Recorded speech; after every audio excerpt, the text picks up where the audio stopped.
quoted me, but I do not recall. Okay. This next comedian, it's hard to describe him. I think the best I can do is Shaggy from Scooby-Doo if he grew up in a house that only had lead paint. Everyone, this is Tim Bentley. Give it up.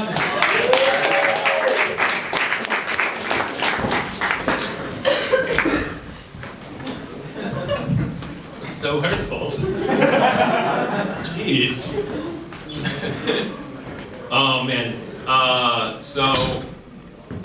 2 weeks ago, a friend of my family's was getting married in Chicago, and so I wanted to go to the wedding, and it was going to be like a pretty easy trip. I just had to like take an Uber to the train station and then like get on the train, and then I was going to like pop out right where the wedding was.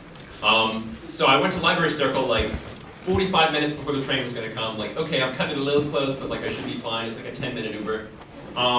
And so I call the Uber and it says Barbara, rating 4.9 stars. And I'm like, okay, good, high rating, this is gonna go well. And then I'm sitting there and I look at the little mini map and it says like Barbara 3 minutes away. And I watch Barbara just rocket directly east. Like her plan was to like circumnavigate the globe and then get me. It's like, I'm gonna discover the new world! So I watch it, it goes like 3, 4, 5, 6, 7, and Barbara's just off somewhere. So I'm like, okay, that's weird. So I cancel it and call another Uber. Still Barbara, apparently she was the only one working. At that point, she was like 13 minutes away. And then I cancel her again, call it again, still Barbara. So then she finally works her way back around, taking like 17 minutes or something, and she finally gets to me, and I get into the Uber, and the first thing she says is like, why'd you cancel me? And it's like, because I watched you go to Sonic, Barbara. I can see your movement. So I get into the Uber, and it's going pretty well, but for some reason, Barbara decided that we were gonna be like best friends.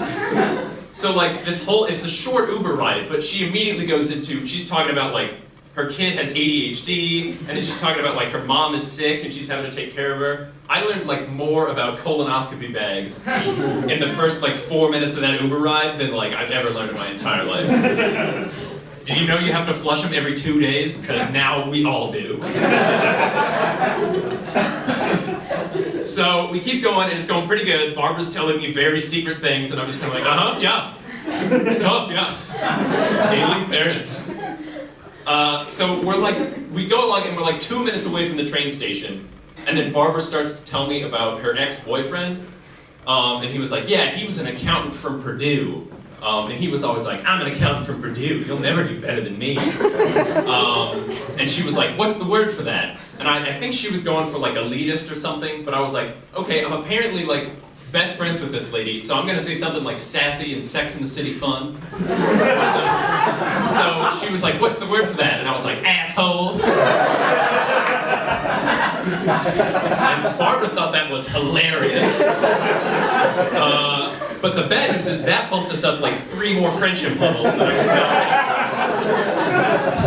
Because then the next thing Barbara said was, yeah, and he was Indian too. And I was like, oh, sweet Jesus, Barbara. We're like a minute and 45 minutes away from the train station.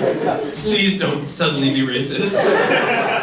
And then she goes, yeah, I never thought I would date anyone outside my own race. And I'm like clawing at the door. I'll run the rest, I don't care. And so I'm just sitting there like, was he Indian from the subcontinent or Native American? Just like anything. And then literally we're in sight of the train station. And then Barbara goes, yeah, I would never date a black person though. She goes, I'm not racist, it's just my family would kill me. And then I just threw myself out of the Uber and ran away. I still give her 5 stars though. I felt like the ghost of Martin Luther King and Gandhi were judging me, but like, she's got to pay for those colonoscopy bags. Oh man. So there's a big thing been going on, that's not good grammar. There's a big thing been happening on, that's also bad. On the Twitter recently, there's been the big new thing where people are saying that Bert and Ernie are gay. and it's like a whole big fight and everything. And I think Bert and Ernie are gay, but like I support like gay representation in the media and everything. This sounds like I'm going to say something really homophobic, but bear with me. Like I support all that, but if Bert and Ernie are gay, then they're going to be like the first gay couple on like any children's TV show, because it's like Dora's straight, like the Wild Kratts are straight. Curious George is just an unabashed sexual fetishist. Look, I mean, it's not his fault. He's the only monkey in New York. He's lonely, he saw the hat. But like, so Bert and Ernie are gay, they're gonna be the only, like if you're from the Midwest like me, that's gonna be like the only gay couple you have any contact with. Which I think is bad because Bert and Ernie sleep in separate beds. Which means that like, if they're a gay couple, they're like an emotionally dead, like played out gay couple. Where like Bert's really rich and Ernie went to art school, and he's just like, oh man, I shouldn't stay with Bert, but he's got a great apartment. Oh man, apparently this joke is only for me. Oh man, but it's just like, you know, kids watch Sesame Street to escape, but like, what is some kid gonna do if he just turns on Sesame Street and Ernie's just like, you don't look at me when we make love anymore. I'm more than a piece of felt, Bert.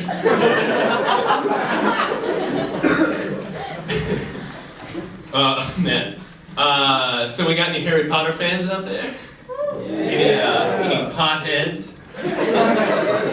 It's a good thing you guys laugh, because that's my best joke. So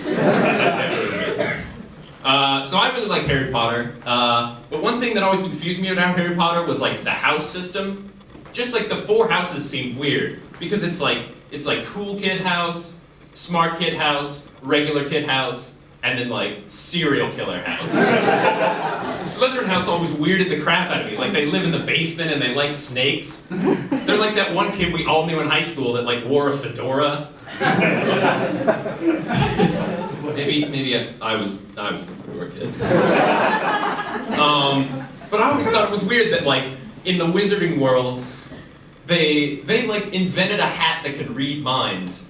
And then the hat's like, okay, like, there's 4 personality types, and 1/4 of kids are evil and, like, kind of white supremacist. And Hogwarts was still like, okay, still teach them, I guess. Okay, here's the spell for how to blow up skyscrapers. You paying attention? White power Draco. Oh, man. Well, that's my time, you guys. Thanks so much.